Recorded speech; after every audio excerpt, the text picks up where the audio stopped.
കൃപമതിയേ നിൻ കൃപമതിയേ, അളവില്ലാത്ത നിൻ കൃപമതിയേ, കൃപമതിയേ നിൻ കൃപമതിയേ, അളവില്ലാത്ത നിൻ കൃപമതിയേ. പരിശുദ്ധ പരമദിവ്യകാരുണ്യത്തിന് ആരാധനയും സ്തുതിയും പുകഴ്ചയും ഉണ്ടായിരിക്കട്ടെ. ഈ കൃപ കൊടുത്തു കഴിഞ്ഞപ്പോഴേ തൻ്റെ ആടുകളെ മേയ്ക്കുവാൻ സുവിശേഷ വേലയ്ക്ക് വേണ്ടിയും ഇപ്പോഴായില്ലേ സുവിശേഷം പ്രസംഗിക്കണം ഇവിടെ വെച്ചാ, ആത്മാക്കളെ വീണ്ടെടുക്കണം ഇവിടെ വെച്ചാ. ഇതാണ് വിളിയുടെ ഉദ്ദേശം. ഒന്നാമത്തെ വിളിയിൽ ഒന്നാമത്തെ ഭാഗം കഴിഞ്ഞപ്പോഴേ നമുക്ക് മർക്കോസിൻ്റെ സുവിശേഷം 3:15 തന്നോടുകൂടി ആയിരിക്കുവാൻ. അപ്പം ആയിരിക്കാനുള്ള പ്രതിസന്ധികളെയാണ് നമ്മൾ മേജർ സിലബസിലേക്ക് വന്നപ്പോൾ അതിനെ റെഫ്യൂട്ട് ചെയ്യാനുള്ള, കൗണ്ടറാക്ട് ചെയ്യാനുള്ള, പ്രതിരോധിക്കാനുള്ള കൃപ ആർജിച്ച് കഴിയുമ്പോൾ ആടുകളെ മേയ്ക്കാൻ ഈശോ പറയും. എന്നിട്ടാണ് ഈശോ പറയണത് ഫോളോ മീ, രണ്ടാമത്തെ വിളി. യോഹന്നാൻ്റെ സുവിശേഷത്തിൽ 21:19 ഫോളോ മീ. അതിനുശേഷം അവൻ പറഞ്ഞു എന്നെ അനുഗമിക്കുക. This is second call. ദൈവമേ ഒന്ന് പ്രാർത്ഥിക്കണേ, ഈ രണ്ടാമത്തെ വിളിയാണ് വിളി. അപ്പോഴും നിൻ്റെ ആത്മാവ് മഹത്വം പ്രാപിച്ചിരിക്കും. മഹത്വത്തിലേക്കുള്ള വിളിയാണത്. ആത്മാക്കളെ വീണ്ടെടുക്കാനുള്ള വിളിയാണത്. അതാണ് 10,000 പ്രേക്ഷിതർ ഇന്ന് ചെയ്തുകൊണ്ടിരിക്കുന്ന വിളി. അത് ആ തിരഞ്ഞെടുപ്പ്, ആ വിളി ഉറപ്പിക്കുന്നതിൽ ഉത്സരമായിക്കൊണ്ട് കൃപയ്ക്ക് മേൽ കൃപ ആർജിച്ചുകൊണ്ട് അവൻ വന്ന കാര്യം എന്താണ് മക്കളെ? അവൻ വന്ന എന്തിനാണ്? കൃപയ്ക്ക് മേൽ കൃപ ലഭിക്കാൻ. നമുക്ക് 1:16 വായിക്കുന്നില്ലേ? നമ്മുടെ കർത്താവിൻ്റെ യോഹന്നാൻ്റെ സുവിശേഷം 1:16 വായിക്കുന്നില്ലേ? കൃപയ്ക്ക് മേൽ ഒരു നാമത്തിൽ വിശ്വസിക്കുന്നവർക്കെല്ലാം കൃപയ്ക്ക് മേൽ കൃപ ലഭിച്ചിരിക്കുന്നുവെന്ന്. അപ്പോൾ ഈ മേൽ കൃപ ലഭിക്കുമ്പോഴാണ് ആത്മാവ് മഹത്വപ്പെടുകയും നമ്മൾ നിത്യത ആഗ്രഹിക്കുകയും പ്രാപിക്കുകയും ചെയ്യുന്നത്. ഇത് വിളിയുടെ ഒരു ഭാഗമാണിത്. ആ ലക്ഷ്യമാണ് നിത്യത. അപ്പോൾ എന്തെങ്കിലും തരത്തിൽ എൻ്റെ മക്കളുടെ ജീവിതത്തിൽ കർക്കശമായി പോയി ദൈവം എന്നോട് അനീതി ചെയ്തെന്ന് പറയരുത്. മറിച്ച് ദൈവം എന്നെ നിത്യതയ്ക്ക് വേണ്ടി ഒരുക്കിയിരിക്കുന്നു. കൃപയ്ക്ക് മേൽ കൃപ എന്നെ അഭിഷേകം ചെയ്യാൻ വേണ്ടി എന്നെ വിളിച്ചിരിക്കുന്നു. ശ്രുതികയുടെ രണ്ടാമത്തെ വിളി എനിക്ക് ലഭിച്ചിരിക്കുന്നു എന്ന് പറഞ്ഞുകൊണ്ട് ദൈവത്തെ മഹത്വപ്പെടുത്തണം. ശ്രുതികയുടെ ഹല്ലേലൂയ, യേശുവേ സ്തോത്രം, ഹല്ലേലൂയ, ഹല്ലേലൂയ, ഹല്ലേലൂയ. കൃപയ്ക്കുമേൽ കൃപയാലേ നിറയ്ക്കണമേ നാഥ, ആത്മശക്തിയും അഭിഷേകവും നിറയ്ക്കണമേ നാഥ. പാടാം എല്ലാവരും. കൃപയ്ക്കുമേൽ കൃപയാലേ നിറയ്ക്കണമേ നാഥ, ആത്മശക്തിയും അഭിഷേകവും നിറയ്ക്കണമേ നാഥ. കൃപയ്ക്കുമേൽ കൃപയാലേ നിറയ്ക്കണമേ നാഥ, ആത്മശക്തിയും അഭിഷേകവും നിറയ്ക്കണമേ നാഥ. ശ്രുതികടേ ശ്രുതികടേ ഹല്ലേലൂയ, ഹല്ലേലൂയ, ഹല്ലേലൂയ. യേശുവേ hallelujah, hallelujah, hallelujah, hallelujah, hallelujah. യേശുവേ ആരാധന, ആരാധന, ആരാധന, ആരാധന, ആരാധന. യേശുവേ മഹത്വം, മഹത്വം. Hallelujah, hallelujah, hallelujah, hallelujah, hallelujah, hallelujah, hallelujah. പരിശുദ്ധ പരമദിവ്യകാരുണ്യത്തിന് എന്നേരവും ആരാധനയും സ്തുതിയും പുകഴ്ചയും ഉണ്ടായിരിക്കട്ടെ. മക്കളെ, ജീവിതത്തിൻ്റെ എല്ലാ സാഹചര്യങ്ങളിലൂടെ കടന്നു പോവുകയാണ് നമ്മൾ. അച്ഛൻ ഈ അമ്മയുടെ മധ്യസ്ഥതയിൽ നിങ്ങൾക്ക് വേണ്ടി പ്രാർത്ഥിക്കാൻ പോവുകയാണ്. നിങ്ങൾ സന്തോഷത്തോടെ കർത്താവിൻ്റെ വചനം കേട്ടതിന് നന്ദി പറയണം. കർത്താവെ, ലോക്ക്ഡൗൺ കഴിയുമ്പോൾ കർത്താവിൻ്റെ അൾത്താരെ വന്നുകൊണ്ട് കൃപാസനത്തിൽ ഞാൻ ദൈവത്തെ മഹത്വപ്പെടുത്തുന്ന മനസ്സ് വിചാരിക്കണം. ഇപ്പോൾ അച്ഛൻ പ്രാർത്ഥിക്കുന്ന ഓരോ വിഷയങ്ങളും നിങ്ങൾ ചേർന്ന് പ്രാർത്ഥിച്ചാൽ മതി. ഞാൻ ശാരീരികമായ രോഗങ്ങൾ ഉള്ളംകാലം ഉച്ചവരെ ഇപ്പോൾ ഞാൻ കർത്താവിനെ സമർപ്പിക്കും. കർത്താവിൻ്റെ വിശുദ്ധമായ രക്തത്താൽ നിങ്ങൾ തളിക്കപ്പെടാൻ വേണ്ടി പ്രാർത്ഥിക്കാം. ആന്തരിക അവയവങ്ങളിലെ രോഗങ്ങൾ സുഖപ്പെടാൻ വേണ്ടി പ്രാർത്ഥിക്കാം. കാര്യം രോഗികളുടെ വേദനയും ഉറക്കമില്ലാത്ത അവസ്ഥയും സാമ്പത്തിക തകർച്ചയും മറ്റുള്ളവരെ അവരെ അവഗണിക്കുന്നതും എനിക്ക് നന്നായിട്ട് അറിയാം. അതുകൊണ്ടാണ് ഞാൻ നിങ്ങളുടെ വേദന കർത്താവിന് തിരുസ്ഥനെ കണ്ണീരോടെ വെക്കുന്നത്. അച്ചോട് ചേർന്ന് പ്രാർത്ഥിക്കുക. കർത്താവായ ദൈവമേ, ഓരോ രോഗികളെയും ഈ ആരാധനയിലെ വിശ്വസിച്ചുകൊണ്ട് പങ്കെടുക്കുന്ന ഓരോ രോഗികളെയും ഓ ദിവീശോയെ അങ്ങേക്ക് സമർപ്പിക്കുന്ന കർത്താവേ, ഈ ആരാധനയുടെ ബലിപീഠത്തിൽ നിന്ന് ആണിപ്പെടുതാർന്ന അത്ഭുതകരത്താൽ അങ്ങയുടെ മക്കളെ ഇപ്പോൾ സ്പർശിക്കണമേ. നെഞ്ചുവേദനക്കാരെ സ്പർശിക്കണമേ, ഹൃദയ രോഗികളെ സ്പർശിക്കണമേ, വീട്ടിൽ കിടക്കുന്നവരെ സ്പർശിക്കണമേ, ആശുപത്രി കഴിയുന്നവരെ സ്പർശിക്കണമേ. യേശു ക്രിസ്തുവിന്റെ ഉന്നതമായ നാമത്തിലെ മാരക രോഗങ്ങളെ മാറിപ്പോകട്ടെ. Hallelujah, hallelujah, hallelujah, hallelujah. യേശുവേ ആരാധന. രോഗമെല്ലാം മാറിടട്ടെ, കഷ്ടമെല്ലാം നീങ്ങിടട്ടെ. രോഗമെല്ലാം മാറിടട്ടെ, കഷ്ടമെല്ലാം നീങ്ങിടട്ടെ. തിരുമുറിവിനാൽ സുഖപ്പെടട്ടെ, തിരുമുറിവിനാൽ സുഖപ്പെടട്ടെ. കരത്താൽ താങ്ങി എന്നെ തിരുരക്തത്താൽ കഴുകണമേ. തിരുക്കരത്താൽ താങ്ങി എന്നെ തിരുരക്തത്താൽ കഴുകണമേ. പെരുമഴ പോൽ പെയ്യട്ടെ, പെരുമഴ പോൽ പെയ്യട്ടെ. യേശുവിൻ രക്തം, യേശുവിൻ രക്തം, യേശുവിൻ തിരുരക്തം. പരിശുദ്ധ പരമദിവ്യകാരുണ്യത്തിന് നേരവും ആരാധനയും സ്തുതിയും പുകഴ്ചയും ഉണ്ടായിരിക്കട്ടെ. മക്കളെ, ഈ പിൻകഴുത്തിനൊക്കെ ഇങ്ങനെ നീര് വന്ന് കെട്ടിക്കിടക്കത്തില്ലേ? ഈ പിൻകഴുത്തിന് അസ്ഥികൾക്ക് ദ്രവിപ്പുണ്ടാകുന്നു, അവിടെ നീര് കിടക്കുകയും അപ്പോൾ തന്നെ തല നേരെ നിൽക്കാത്ത വ്യക്തികളെ കർത്താവ് സ്പർശിച്ച് ഈ നിമിഷം സുഖപ്പെടുന്നതായിട്ട് കർത്താവ് കാണിക്കുന്നുണ്ട്. ശ്രുതികട ഹല്ലേലൂയ, യേശുവേ ഹല്ലേലൂയ, ഹല്ലേലൂയ, ഹല്ലേലൂയ, യേശുവേ ഹല്ലേലൂയ, യേശുവേ ഹല്ലേലൂയ. ആരാധന, ആരാധന, യേശുവേ ആരാധന, ആരാധന, ആരാധന, ആരാധന, യേശുവേ ആരാധന. മക്കളെ, വയറിൻ്റെ ഇടതുവശത്ത് കൈവെക്കുക, പ്രത്യേകിച്ച് ഇടതുവശത്ത് രോഗമുള്ളവരെ. ചിലപ്പോൾ അവിടെ കുടലിന് ദ്രവിപ്പുണ്ടാകാം, ചിലപ്പോൾ മുഴയുണ്ടാകാം, ചിലപ്പോൾ അണ്ടാശയങ്ങളിലേക്ക് നീരുണ്ടാകാം, അണ്ടം ഉൽപ്പാദിപ്പിക്കപ്പെടാത്ത അവസ്ഥ ഉണ്ടാകാം. ഉദരത്തിന് അടിവയറ്റിൽ ഇടതുവശത്ത് കൈവച്ചുകൊണ്ട് രോഗമുള്ളവർ പ്രാർത്ഥിക്കട്ടെ.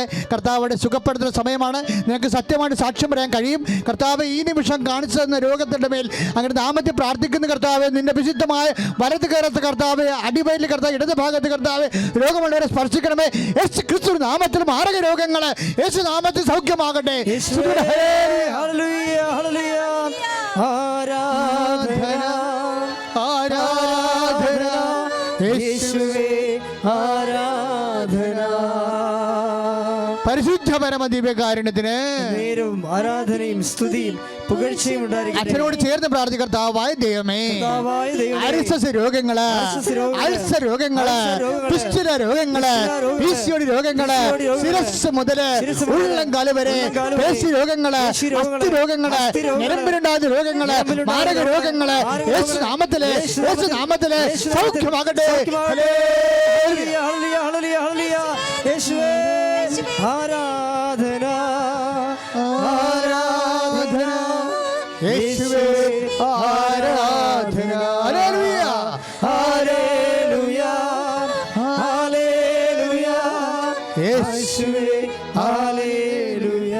ഈശോയ്ക്കും അമ്മയ്ക്കും 1000 നന്ദി. എൻ്റെ പേര് ജിബിൻ. ഞങ്ങൾ ഇടുക്കി ജില്ലയിലെ കട്ടപ്പനയിൽ നിന്നാണ് വരുന്നത്. ഞങ്ങൾ ഫാമിലിയായിട്ട് അബുദാബിയിലാണ്. ഞാൻ 2019 ഒക്ടോബറിലാണ് ആദ്യമായിട്ട് ഇവിടെ വന്ന് ഉടമ്പടി എടുക്കുന്നത്. ഞാനന്ന് ഇൻഫോ പാർക്കിൽ ഒരു കമ്പനി വർക്ക് ചെയ്തുകൊണ്ടിരിക്കുകയാണ്. അപ്പം ജോലി ഒന്ന് ചേഞ്ച് ചെയ്യണമെന്ന് ഞാൻ ഒരുപാട് ആഗ്രഹിച്ചിരുന്നു, എബ്രോഡ് ഒന്ന് പോകണമെന്ന് ആഗ്രഹിച്ചിരുന്നു. നല്ലൊരു കൺഫ്യൂഷനായിരുന്നു. റിസൈൻ ചെയ്ത് അവിടെ പോയി ജോലി അന്വേഷിച്ച് കണ്ടുപിടിക്കുക, അതെങ്ങനെയാവുന്നൊരു കൺഫ്യൂഷനിൽ നിൽക്കുന്ന സമയത്താണ് ഞാൻ ഇവിടെ വന്ന് ഉടമ്പടി എടുക്കുന്നത്. ഒരു നിയോഗം അതാണ് ഞാൻ വെച്ചിരുന്നത്. അപ്പം അത് കഴിഞ്ഞ് 2ാമത്തെ ആഴ്ച ഇവിടെ ചൊവ്വാഴ്ചത്തെ ധ്യാനം കൂടി ഞാൻ വീട്ടിൽ ചെന്നപ്പം എനിക്ക് അബുദാബിയിൽ നിന്നൊരു കോള് വന്നു, ഒരു ഇൻ്റർവ്യൂ കോള്. നിങ്ങൾ ഷോർട്ട് ലിസ്റ്റഡ് ആണെന്ന് പറഞ്ഞ് ഒരു ഇൻ്റർവ്യൂ കോൾ വന്നു. അപ്പം ഞാൻ ഉടനെ തന്നെ റിസൈൻ ലെറ്റർ ഇട്ടു കമ്പനിയിൽ. പിന്നെ എനിക്ക് ഒരു റെസ്പോൺസും ഉണ്ടായില്ല വന്ന കമ്പനിയിൽ നിന്ന്. ഞാൻ വിശ്വസിക്കുന്ന മാതാവ് എന്നെക്കൊണ്ട് അവിടെ റിസൈൻ ചെയ്യിക്കാനായിട്ടൊരു സാഹചര്യം ഉണ്ടാക്കി തരുമായിരുന്നു അന്നേരം. പിന്നീട് ഞാൻ വിസിറ്റ് വിസയിൽ അബുദാബി ചെന്നു. അപ്പോൾ ആ ടൈമിൽ കൊറോണ സ്റ്റാർട്ട് ചെയ്തു. കൊറോണ സ്റ്റാർട്ട് ചെയ്തപ്പോഴത്തേനും ജോലിയിലെല്ലാം ഭയങ്കര പ്രശ്നങ്ങളാണ്, എല്ലായിടത്തും പ്രശ്നങ്ങളാണ്. പക്ഷേ ആ കൊറോണ ടൈം ആയിരുന്നിട്ട് പോലും മാതാവ് പ്രാർത്ഥന ഞങ്ങൾ അടിയുറച്ച് വിശ്വസിച്ച് നിന്നു, മാതാവിൽ വിശ്വസിച്ചു, പ്രാർത്ഥനകളെല്ലാം കണ്ടിന്യൂ ചെയ്തു നിന്നു. മാതാവ് ആ കൊറോണ ടൈം ആയിരുന്നിട്ട് പോലും നല്ലൊരു ജോലി തന്ന് അനുഗ്രഹിച്ചു. അവിടെ ഗവൺമെൻറ് വിസകളെല്ലാം സ്റ്റോപ്പ് ചെയ്തു. സ്റ്റോപ്പ് ചെയ്യുന്നതിൻ്റെ തലേ ദിവസം എൻ്റെ വിസ അടിച്ചു കിട്ടി. അത് കൃപാസനം അമ്മയുടെ ഒറ്റൊരു മധ്യസ്ഥതയിലാണ് എന്ന് ഞാൻ അടിയുറച്ച് വിശ്വസിക്കുന്നു. അതുപോലെ തന്നെ ഒരുപാട് കടബാധ്യതകളുണ്ടായിരുന്നു, അതെല്ലാം എൻ്റെ നിയോഗത്തിലുണ്ടായിരുന്നതാണ്, ആദ്യത്തെ ഉടമ്പടിയിലെ നിയോഗത്തിലുണ്ടായിരുന്നതാണ്. അതെല്ലാം അമ്മ എനിക്ക് എങ്ങനെയാണെന്ന് അറിയത്തില്ല, ഓരോരോ കാര്യങ്ങൾ വഴി അമ്മ എനിക്കത് കടങ്ങളെല്ലാം വീട്ടിൽ തന്ന് ഞങ്ങളെ സംരക്ഷിച്ചു. അതുപോലെ തന്നെ മോക്ക് റെഗുലറായിട്ട് പനി വരുമായിരുന്നു. മാസത്തിലൊരു 2 തവണയെങ്കിലും അഡ്മിറ്റ് ആകേണ്ട അവസ്ഥയായിരുന്നു. അവിടെ അബുദാബി ചെന്നിട്ടും ഇവിടെയും അങ്ങനെയായിരുന്നു, അവിടെ ചെന്ന് കഴിഞ്ഞും ഇത് തന്നെയായിരുന്നു. എന്താണെന്ന് ഡോക്ടർമാർക്കും അറിയത്തില്ല, അങ്ങനെ പനി വന്നുകൊണ്ടിരുന്നു എപ്പോഴും. അപ്പോൾ ഞങ്ങൾ പ്രാർത്ഥിച്ചു, ഉടമ്പടി തൈലവും തേനും കൊടുത്ത് ഞങ്ങൾ പ്രാർത്ഥിച്ചു. അതിൻ്റെ ഫലമായിട്ട് പിന്നെ ആ പനി അങ്ങനെ റെഗുലറായിട്ട് വരുന്ന പനി വന്നിട്ടില്ല. പിന്നെ 1.5 വർഷങ്ങൾക്ക് ശേഷമാണ് ഒരു പനി വരുന്നത്. അത് മാതാവിൻ്റെ ഒരു മധ്യസ്ഥതയിലാണ് എന്ന് ഞങ്ങൾ അടിയുറച്ച് വിശ്വസിക്കുന്നു.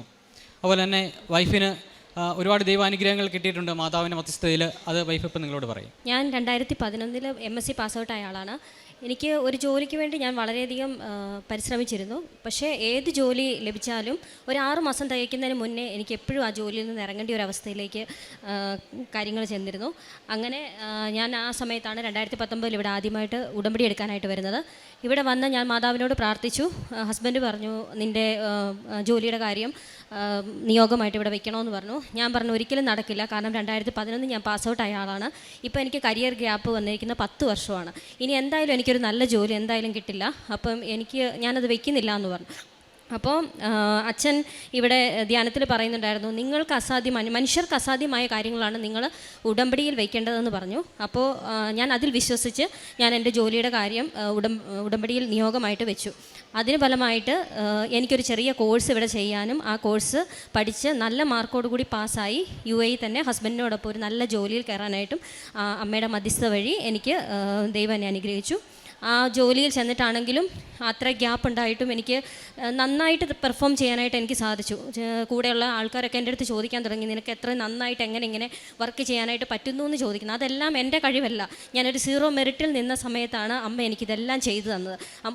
ഞാൻ ഓരോ വർക്ക് ചെയ്യുന്ന സമയത്തും അമ്മ എനിക്ക് എൻ്റെ മുന്നിൽ നിന്നുകൊണ്ട് എനിക്ക് പറഞ്ഞു തരും, നീ എങ്ങനെ ചെയ്യണം, നീ ഈ കാര്യങ്ങളൊക്കെ ഇങ്ങനെ ചെയ്യണമെന്ന് പറഞ്ഞു. അതനുസരിച്ച് തന്നെ ഞാൻ ചെയ്തു. എനിക്ക് നല്ല രീതിയിൽ ആ കരിയർ മുന്നോട്ട് കൊണ്ടുപോകാൻ സാധിച്ചു.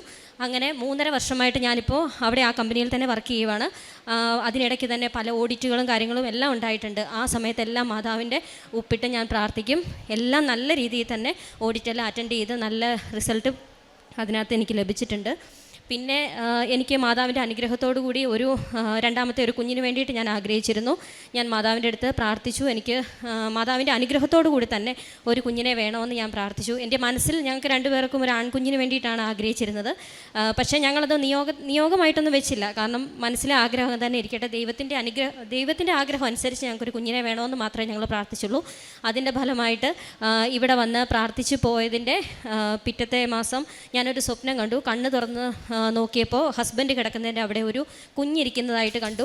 പെട്ടെന്ന് എൻ്റെ വയറ്റിൽ നിന്നൊരു 6-7 മാസം ആകുമ്പോൾ എങ്ങനെ ഒരു കുഞ്ഞ് അനങ്ങുന്നു അതുപോലൊരു വൈബ്രേഷൻ ഉണ്ടായി. അപ്പോൾ എനിക്ക് ഉറപ്പായി എനിക്ക് ഈ മാസം എന്തായാലും ഒരു കുഞ്ഞുണ്ടാവുമെന്ന്. അങ്ങനെ എനിക്ക് ആ മാസം ഞാൻ പ്രഗ്നൻ്റായി. അതിനുശേഷം കുഞ്ഞുണ്ടായി. കുഞ്ഞ് വയറ്റിലായതിനു ശേഷം 4 ആഴ്ചകൾക്ക് ശേഷം ഞാനിങ്ങനെ പ്രാർത്ഥിച്ച് ഉറങ്ങുന്ന സമയത്ത് മാതാവിൻ്റെ ഒരു ശബ്ദം ഞാൻ കേട്ടു, നിനക്കൊരു ആൺകുട്ടിയാണെന്ന്. അങ്ങനെ ഞാൻ അതും വിശ്വസിച്ചു. UAE-ലായതുകൊണ്ട് ജെൻഡർ റിവീൽ ചെയ്യും 7-ാം മാസം.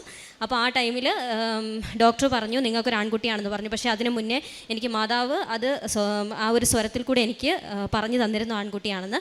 അങ്ങനെ എനിക്ക് ഫസ്റ്റ് ഡെലിവറി കുറേ കോംപ്ലിക്കേഷൻസും കാര്യങ്ങളും ഒക്കെ ഉണ്ടായിരുന്നു. എനിക്ക് മെറിറ്റ് ഉണ്ടായിരുന്ന സമയത്ത് എനിക്ക് ഒരുപാട് കോംപ്ലിക്കേഷൻസ് ഉണ്ടായിരുന്നു. പക്ഷേ രണ്ടാമത്തെ കുഞ്ഞായത് എനിക്ക് ഏജ് ഒരുപാടായതിനു ശേഷമാണ്. അതേപോലെ ഒരുപാട് ഹെൽത്ത് ഇഷ്യൂസൊക്കെ ഉണ്ടായിരുന്നു. എങ്കിലും ഞാൻ ആ ഒരു 0 മെറിറ്റിൽ നിന്ന സമയത്ത് എനിക്ക് ഒരു കോംപ്ലിക്കേഷൻസും ഇല്ലാതെ 1-ാം മാസം മുതൽ 9-ാം മാസം വരെ ഒരു കുഴപ്പമില്ലാതെ ഈ കുഞ്ഞിനെ വയറ്റിലിട്ട് ഞാൻ എല്ലാ ജോലികളും ചെയ്തു. ഓഫീസിലെ ജോലികൾ ചെയ്തു, വീട്ടിലെ ജോലികൾ ചെയ്തു, കുഞ്ഞിൻ്റെ കാര്യങ്ങൾ നോക്കി, വേറെ ആരും സഹായത്തിനുണ്ടായിരുന്നില്ല. ആ സമയത്തെല്ലാം അമ്മ എൻ്റെ കൂടെ തന്നെ ഉണ്ടായിരുന്നു. അങ്ങനെ ഈ കുഞ്ഞിന് ഒരു കുഴപ്പമില്ലാതെ എനിക്ക് ഡെലിവറി ചെയ്യാനായിട്ട് സാധിച്ചു. അങ്ങനെ എൻ്റെ ജീവിതത്തിൽ ഒരുപാട് അനുഗ്രഹങ്ങൾ എപ്പോഴും അമ്മ എൻ്റെ കൂടെയുണ്ട്. നേരത്തെ മാതാവേ എന്ന് വിളിച്ച് പ്രാർത്ഥിച്ചുകൊണ്ടിരുന്ന ആ സമയത്ത് ഇപ്പോൾ എൻ്റെ അമ്മയെന്ന് വിളിച്ച് എനിക്ക് മാതാവിനോട് ചേർന്ന് നിൽക്കാൻ സാധിച്ചെങ്കിൽ അതെൻ്റെ ഉടമ്പടിയിൽ എനിക്ക് നിൽക്കാൻ പറ്റിയ, ഉടമ്പടിയിൽ ഞാൻ എത്രത്തോളം അമ്മയോട് ചേർന്ന് നിൽക്കുന്നു അതുപോലെ എനിക്ക് എന്ത് വിഷമം വന്നാലും എൻ്റെ അമ്മയെ നോക്കിക്കോണേ എന്ന് പറഞ്ഞാൽ അമ്മ അതെല്ലാം നോക്കും. എൻ്റെ കണ്ണിൽ നിന്നൊരു കണ്ണീര് പോലും വീഴാൻ അമ്മ അനുവദിക്കുന്നില്ല. അതിന് മുന്നേ അമ്മ അതെല്ലാം എനിക്ക് അതിനുള്ള പരിഹാരങ്ങളെല്ലാം അമ്മ എനിക്ക് ചെയ്തു തരും. അതേപോലെ തന്നെ കുഞ്ഞുങ്ങളെ ആ രീതിയിലേക്ക് തന്നെ ഒരു അമ്മയുടെ ഒരു വിശ്വാസത്തിലേക്കൊക്കെ കൊണ്ടുവരാനായിട്ട് ഞങ്ങൾക്ക് സാധിച്ചു. കുഞ്ഞുങ്ങളാണെങ്കിലും എന്തെങ്കിലും പനിയോ കാര്യങ്ങളോ ഒക്കെ വരുന്ന സമയത്ത് ഏറ്റവും ആദ്യം ചോദിക്കുന്നത് അമ്മയുടെ തൈലം താ, അല്ലെങ്കിൽ അമ്മയുടെ ഉപ്പ് താ, അത് മതി, അത് കഴിച്ചാൽ ഞങ്ങൾക്ക് മാറിക്കോളൂ എന്ന് പറയുമ്പോൾ ഒരു ആത്മീയ സന്തോഷം ഞങ്ങൾക്ക് എപ്പോഴും ഉണ്ടാവാറുണ്ട്. അതേപോലെ തന്നെ കുഞ്ഞുങ്ങൾക്ക് എന്തെങ്കിലും അസുഖം വരുന്ന സമയത്ത് ഏറ്റവും ആദ്യം പാരസെറ്റമോളോ എന്തെങ്കിലും നോക്കുന്നതിന് പകരം ഞാൻ ആദ്യം നോക്കുന്നത് എൻ്റെ തൈലം തീർന്നോ എന്നാണ്, അല്ലെങ്കിൽ എൻ്റെ ഉപ്പ് അവിടെ ഉണ്ടോ എന്നുള്ളതാണ്. അതുണ്ടെങ്കിൽ എനിക്ക് അത്രയും സംരക്ഷണം എനിക്ക് കിട്ടുമെന്ന് എനിക്കറിയാം. അങ്ങനെ മാതാവ് ഞങ്ങളെ ഓരോ നിമിഷവും ഈ 5 വർഷക്കാലം, ഞങ്ങൾ 2019 ആദ്യമായിട്ട് ഇവിടെ വരുന്നത്, ഈ 5 വർഷക്കാലം ഞങ്ങൾ ഉടമ്പടിയിൽ തന്നെയാണ്. ഒരു ദിവസം പോലും ഞങ്ങൾ ഉടമ്പടിയെക്കുറിച്ച് ചിന്തിക്കാതെ ഞങ്ങൾ ഇരുന്നിട്ടില്ല. എല്ലാ ദിവസവും എങ്ങനെയെങ്കിലും 1-2 ദിവസം ഒരു കുടുംബ പ്രാർത്ഥന മുടങ്ങുകയോ ഒരു ഞായറാഴ്ച പള്ളിയിൽ പോകാതിരിക്കുകയോ ചെയ്താൽ പണ്ടൊന്നും അങ്ങനെ ഒരു ബുദ്ധിമുട്ടുകൾ തോന്നിയിട്ടില്ല. പക്ഷേ ഇന്ന് ഞങ്ങൾക്കത് ഭയങ്കര ബുദ്ധിമുട്ടാണ്. ഇന്ന് പള്ളിയിൽ പോയില്ലല്ലോ, ഇന്ന് പ്രാർത്ഥിച്ചില്ലല്ലോ, അല്ലെ ഇന്ന് കുടുംബ പ്രാർത്ഥന മുടങ്ങിപ്പോയല്ലോ എന്ന് വിചാരിക്കുമ്പോൾ ഉണ്ടാകുന്ന ഒരു വിഷമമുണ്ട്. അത് ശരിക്കും ഈ കൃപാസനത്തിൽ വന്ന് ഉടമ്പടി എടുത്തതിന് ശേഷം ഞങ്ങളുടെ ആത്മീയ മേഖലയിലുണ്ടായ ഒരു വളർച്ചയായിട്ടാണ് ഞങ്ങൾ കാണുന്നത്. പിന്നെ പ്രേക്ഷിത പ്രവർത്തനമായിട്ട് ഞങ്ങൾ ചെയ്തുകൊണ്ടിരുന്നത് പത്രം ഇവിടുന്ന് മേടിച്ച്, ഞങ്ങൾ പുറത്തായതുകൊണ്ട് എല്ലാ മാസവും ഒന്നും വരാൻ പറ്റുന്നില്ല, പക്ഷേ വരുന്ന സമയങ്ങളിൽ ഇവിടുന്ന് പത്രം മേടിച്ച് ഞങ്ങൾ അബുദാബിയിലെ പള്ളിയിലും അവിടെയെല്ലാം എല്ലാ ആൾക്കാർക്കും കൊണ്ടു കൊടുക്കും. പിന്നെ ആൾക്കാർ എന്തെങ്കിലുമൊക്കെ വിഷമങ്ങൾ പറയുന്ന സമയത്ത് അവരോട് പറയും, കൃപാസനത്തിൽ നിങ്ങൾ പോകണം, പ്രാർത്ഥിക്കണമെന്ന് അവരോട് പറയാറുണ്ട്. പിന്നെ വേറെ ഓഫീസുകളിലൊക്കെ ചിലപ്പോൾ കൃപാസനം പത്രമൊക്കെ ഒരുപാട് കൂടി ആരും എടുക്കാനില്ലാതെയൊക്കെ കിടക്കുന്ന പത്രങ്ങൾ ഞങ്ങൾ എടുത്തുകൊണ്ട് വന്ന് പള്ളികളിലെല്ലാം വിതരണം ചെയ്യാറുണ്ട്. പിന്നെ ഇവിടെ കൃപാസനത്തിൽ വരുന്ന UAE-യിൽ നിന്ന് ഇങ്ങോട്ട് വരുന്ന ആൾക്കാരെ കൊണ്ട് പത്രങ്ങളൊക്കെ മേടിപ്പിച്ച് അവിടെ വിതരണം ചെയ്യാറുണ്ട്. പിന്നെ രോഗികളായിട്ടുള്ള ആൾക്കാർക്ക് സഹായങ്ങൾ ചെയ്യാറുണ്ട്. സാമ്പത്തിക ബുദ്ധിമുട്ട് അനുഭവിക്കുന്നവർക്കും ഒരുപാട് സഹായങ്ങളൊക്കെ ചെയ്യും. ഞങ്ങളെക്കൊണ്ട് പറ്റുന്ന സഹായങ്ങൾ, ആര് ഒരു സഹായം ചോദിച്ചാലും ഒരു തീരെ നിസ്സാരം ഒരു അറിവാണെങ്കിൽ കൂടി ഞങ്ങൾക്ക് പറഞ്ഞു കൊടുക്കാൻ പറ്റുന്ന കാര്യങ്ങളും ചെയ്തു കൊടുക്കാൻ കാര്യങ്ങളും ഏറ്റവും ഇതോടുകൂടി ഞങ്ങൾ ചെയ്തു കൊടുക്കുന്നുണ്ട്. പണ്ടൊക്കെ ഞങ്ങൾ ചെയ്തിരുന്നത് അത് ഞങ്ങളുടെ സന്തോഷത്തിനാണെങ്കിൽ ഇന്ന് ഞങ്ങളത് ചെയ്യുന്നത് ദൈവത്തിൻ്റെ മഹത്വത്തിന് വേണ്ടിയിട്ടാണ്.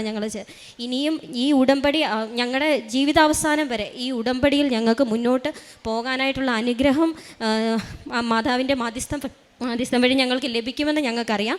അതിനുള്ളതിന് വേണ്ടി ഞങ്ങൾ പ്രാർത്ഥിക്കുന്നു. ഇത്രയും അനുഗ്രഹങ്ങൾ ഞങ്ങളുടെ ജീവിതത്തിൽ അനുവദിച്ചതിനോർത്ത് അമ്മയ്ക്കും തിരുക്കുമാരനും കോടാനുകൂടി നന്ദി. ദൈവ തിരുനാമത്തിൻ്റെ മഹത്വം ഉണ്ടായിരിക്കട്ടെ. പരിശുദ്ധ അമ്മ മാതാവിനോടും തിരുകുമാരനോടും 1000 നന്ദി പറയുന്നു. പരിശുദ്ധ അമ്മ മാതാവ് വഴി എനിക്ക് കിട്ടിയ നന്മകളെയും സാക്ഷ്യങ്ങളാക്കി ഇവിടെ ഏറ്റുപറയാൻ വേണ്ടിയിട്ടാണ് ഞാൻ ഇന്നിവിടെ നിൽക്കുന്നത്. എൻ്റെ പേര് സ്നേഹ പി തോമസ്. ഞാൻ പത്തനംതിട്ടയിൽ നിന്ന് വരുന്നു. ഞാൻ ആദ്യമായി ഉടമ്പടി എടുത്തത് 2023 മെയ് 20 ഇതെൻ്റെ മമ്മിക്ക് കിട്ടിയ ഒരു സാക്ഷ്യം, ഒരു നന്മയെ പറ്റിയാണ് ഞാൻ ഇന്നിവിടെ പറയാൻ നിൽക്കുന്നത്. എൻ്റെ മമ്മി ഈ വർഷം മാർച്ച് മാസം ഒരു അബ്ഡോമിനൽ സ്കാൻ, ഒരു അൾട്രാസൗണ്ട് സ്കാൻ ചെയ്യുകയും അതിൽ ആ സമയത്ത് ഞാനൊരു നഴ്സിംഗ് സ്റ്റുഡൻ്റ് ആയിരുന്നു. ഞാനിപ്പോൾ പാസ്സായി. ആ സമയത്ത് ഞാൻ ഹോസ്റ്റലിൽ താമസിക്കുകയായിരുന്നു, സ്റ്റേ ആയിരുന്നു. അപ്പോൾ എൻ്റെ മമ്മി അവിടെ സ്കാൻ ചെയ്യുകയും അവിടെ മമ്മിക്ക് പലതര വിഷയങ്ങളും അബ്ഡോമിനിൽ ഉണ്ടെന്ന് പറയും, ഫാറ്റി ലിവർ കാര്യങ്ങളൊക്കെ ഉണ്ടെന്ന് പറയുകയും, പക്ഷേ റിസൾട്ട് കണ്ടപ്പോൾ എനിക്ക് ആകെപ്പാടെ ഒരു സങ്കടമാണ് അന്നുണ്ടായത്. അതായത് മമ്മിയുടെ സെർവിക്സ് റീജിയണിൽ ഒരു ചെറിയ സിസ്റ്റ് ലേഷൻ ഉണ്ടെന്ന് അവിടെ അന്ന് പറയുകയും ചെയ്തു. അന്ന് ഡോക്ടർ മമ്മിയോട് ജസ്റ്റ് ആ ഒരു പാപ്സ്മിയർ ടെസ്റ്റ് എടുത്തപ്പോൾ മമ്മി ചോദിച്ചു, എന്താണ് ഇതിപ്പോൾ എടുക്കാൻ കാര്യം? അപ്പോൾ ഡോക്ടർ പറഞ്ഞു, ജസ്റ്റ് ചുമ്മാ എടുക്കുന്നത് മാത്രമേ ഉള്ളൂ, ഇതിൻ്റെ റിസൾട്ട് കുറച്ച് നാൾ കഴിഞ്ഞ് ഒരു 1 മന്ത് കഴിഞ്ഞ് മാത്രമേ നിങ്ങളുടെ കയ്യിൽ കിട്ടുകയുള്ളൂ എന്ന് പറഞ്ഞു. ഇത് മമ്മി അത്ര കാര്യമൊക്കെ എടുത്തില്ല. മമ്മി അതെനിക്ക് വാട്സപ്പ് ചെയ്ത് തരികയും അന്ന് എനിക്ക് എക്സാം നടന്നുകൊണ്ടിരിക്കുന്ന സമയമാണ്. ആകെപ്പാടെ ഞാൻ അതിൻ്റെ ടെൻഷനിൽ നിൽക്കുമ്പോൾ മമ്മി എനിക്കിത് അയച്ചു തരികയും ഞാൻ ഇതിൻ്റെ റിസൾട്ടിൻ്റെ കാണുകയും ചെയ്തു.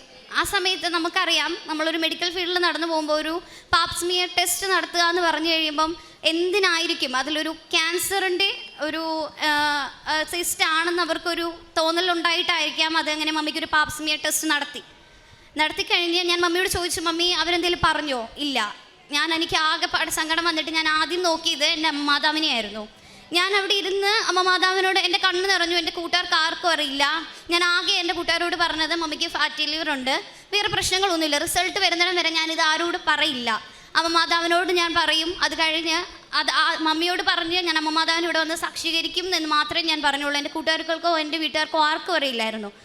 അങ്ങനെ ഞാൻ അമ്മ മാതാവിന് കൂടുതലായിട്ട് ഇരുന്ന് പ്രാർത്ഥിച്ചു. അമ്മയുടെ റിസൾട്ട് വരുന്ന സമയത്ത് അത് നെഗറ്റീവാക്കി എനിക്ക് കാണണം, വേറെ ഒന്നും എനിക്ക് കാണണ്ട. എൻ്റെ മമ്മി ഒരു രോഗിയായിട്ട് കാണാനോ അങ്ങനെ ഒരു സിസ്റ്റോ ക്യാൻസറോ ഒന്നുമായിട്ട് കാണാനോ എനിക്ക് സാധിക്കില്ല അമ്മ മാതാവേ, എനിക്ക് അതിന് കഴിയുകയില്ല. അമ്മ മാതാവ് തന്നെ അത് നെഗറ്റീവാക്കി അമ്മയുടെ പ്രതീക്ഷയുടെ സാക്ഷിയാക്കി എന്നെ ഉയർത്തണമെന്നും അമ്മയുടെ മുന്നിൽ വന്നത് ഇങ്ങനെ നിന്നുകൊണ്ട് തന്നെ സാക്ഷ്യം പറയാൻ എനിക്ക് കഴിയണമെന്നും ഞാൻ ഇവിടെ നിന്ന് പ്രാർത്ഥിച്ചു. അങ്ങനെ ഏപ്രിൽ 23 ഞാൻ ഇവിടെ വന്ന് മുട്ടുകുത്തി ഞാൻ പ്രാർത്ഥിച്ചു. അടുത്ത വട്ടം ഞാൻ വരുമ്പോൾ എൻ്റെ മമ്മിയും കൊണ്ട് ഞാൻ ഇവിടെ നിന്നിട്ട് ഞാൻ സാക്ഷ്യം പറയണം, എൻ്റെ മമ്മിക്ക് അങ്ങനെ ഒരു പ്രശ്നമില്ല എന്നുള്ള കാര്യം. ആദ്യം ഞാൻ ഡോക്ടറിനടുത്ത് ചെന്ന് ചോദിച്ചു, റിസൾട്ടും കാര്യങ്ങളും ആയോ? റിസൾട്ട് ആയിട്ടില്ല. ഏപ്രിൽ 23 ഞങ്ങളിവിടെ വീണ്ടും വരികയും ഞാനും എൻ്റെ കൂട്ടുകാരും ഒന്നിച്ചാണ് വന്നത്. ആ ഉടമ്പടിയിൽ എടുത്തപ്പോൾ മമ്മിയുടെ കാര്യം ഞാൻ എഴുതുകയും ചെയ്തു. അതെനിക്ക് നെഗറ്റീവായി കാണണം, മമ്മിക്ക് അങ്ങനെ ഒരു പ്രശ്നം ഉണ്ടാവാൻ പാടില്ല എന്നുള്ളത്. ഉടമ്പടി എടുത്ത് ഏപ്രിൽ 30 ഞാൻ നോക്കുകയും അതിൻ്റെ റിസൾട്ട് വന്നപ്പോൾ അത് നെഗറ്റീവായി എന്നെനിക്ക് കാണാനും സാധിച്ചു. അതെനിക്ക് ഒരുക്കി തന്ന എൻ്റെ അമ്മ മാതാവിനോട് എത്ര നന്ദി പറഞ്ഞാലും മതിയാവില്ല. അടുത്തതായി എനിക്ക് 4th ഇയറിൻ്റെ എക്സാം, ഞാനൊരു നഴ്സിംഗ് സ്റ്റുഡൻ്റ് ആയിരുന്ന സമയത്ത് എനിക്ക് 4th ഇയറിൻ്റെ എക്സാം നല്ല പാടായിരുന്നു. അത് ഞാൻ പഠിച്ചുകൊണ്ടിരുന്ന സമയത്ത് തന്നെയും ഭയങ്കര ടെൻഷന്, കാര്യങ്ങൾ, അവസാനത്തെ വർഷം, ഗ്രാജുവേഷൻ, എല്ലാവർക്കും അറിയാമല്ലോ, നമുക്ക് പഠിച്ചിറങ്ങി നമ്മൾ പാസ്സായി മുന്നോട്ടുള്ള കാര്യങ്ങൾ ഈ ഒരു എക്സാമിൽ എൻഡിൽ വന്ന് നിൽക്കുക. ആ സമയത്ത് ഞാൻ കൂടുതലായിട്ട് പ്രാർത്ഥിക്കുകയും ഞാനും എൻ്റെ കൂട്ടുകാരും ഒന്നിച്ചിരുന്ന് പ്രാർത്ഥിക്കുകയാണ് ചെയ്തുകൊണ്ടിരുന്നത്. അങ്ങനെ എക്സാമിൻ്റെ സമയമായി. മാതാവിൻ്റെ ഈ കാശ് രൂപം പിടിച്ചോട് മാത്രമേ ഇതുവരെ എഴുതിയിട്ടുള്ള ഏത് എക്സാമിനും ഞാൻ പോകത്തുള്ളായിരുന്നു. ഇവിടുന്ന് വെഞ്ചരിച്ച് കിട്ടിയ ഉപ്പും എടുത്ത് ഞാൻ എക്സാം ഹാളിൽ കയറുന്നതിന് തൊട്ട് മുന്നേ തന്നെ അമ്മ മാതാവിനോട് പറയും, എൻ്റെ കൂടെ കയറണം. അമ്മ മാതാവ് എൻ്റെ എക്സാം ഹാളിൽ എൻ്റെ കൂടെ ഉണ്ടായിരിക്കണം. അമ്മ മാതാവ് യേശു ഉണ്ടായിരിക്കണം.